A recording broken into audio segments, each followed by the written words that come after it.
Ah, yes. You hear that sound? That is the delicious taste of non-alcoholic athletic brewing. If you're looking for a change or you're sober curious, check out Athletic Brewing. Go to willcoca.com/athletic brewing. Use code WILLC20 and get 20% off your next purchase.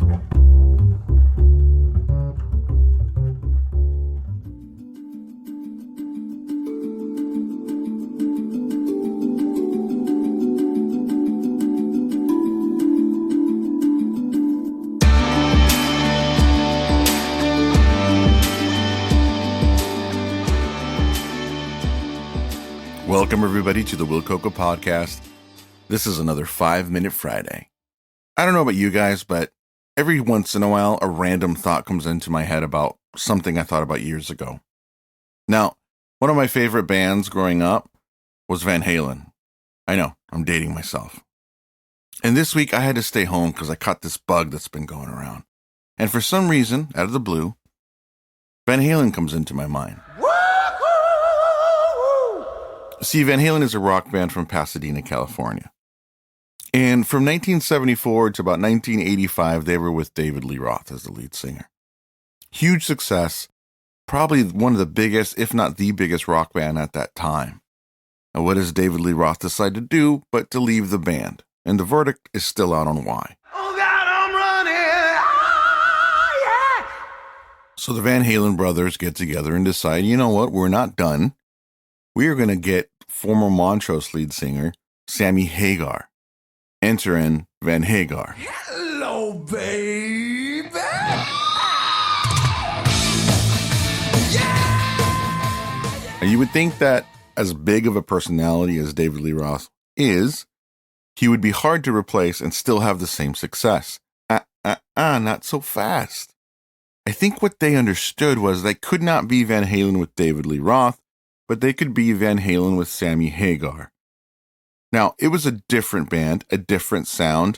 It wasn't as flamboyant as David Lee Roth, but it was still very good. Some would argue that some of their most creative work came out of that. Albums like 5150, OU 812, For Unlawful Carnal Knowledge, and Balance. I remember sitting in front of the TV with my sister when I watched the video for Right Now, back when MTV used to show videos. Now, this wasn't the end of turmoil for Van Halen. They would go on and have to replace their singer again when Sammy Hagar left and was replaced by Gary Cherone from the band Extreme. Again, not the greatest lineup, but it still made a dent.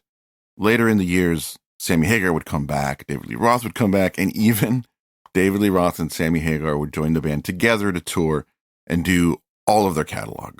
Now, you're probably wondering, why in the world am I telling you this morning? Well, you've heard of the phrase, when life gives you lemons, make lemonade? It's a proverbial phrase used to encourage optimism and a positive can-do attitude in the face of adversity or misfortune.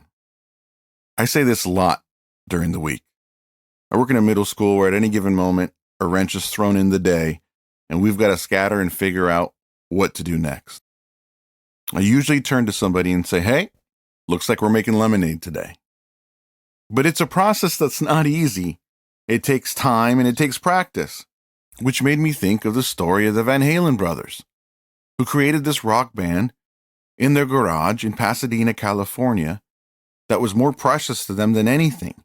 They invested so much time and effort into this band, even to have a lead singer that wasn't part of their family.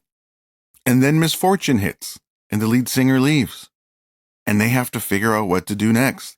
They have to figure out how to make lemonade out of this situation. That's never going to be what it was, but it can be different and good. I know a lot of us go through adversity, work, family, friendships, relationships. And it all takes a moment to step back, look at the bigger picture, and see if there's a way to change trajectory into something else. So the next time you find yourself pinned in a corner and you've got lemons in your hand, be Van Halen. Be Van Hagar. Let's make some lemonade. Thanks for listening, everybody. That's been another 5-Minute Friday.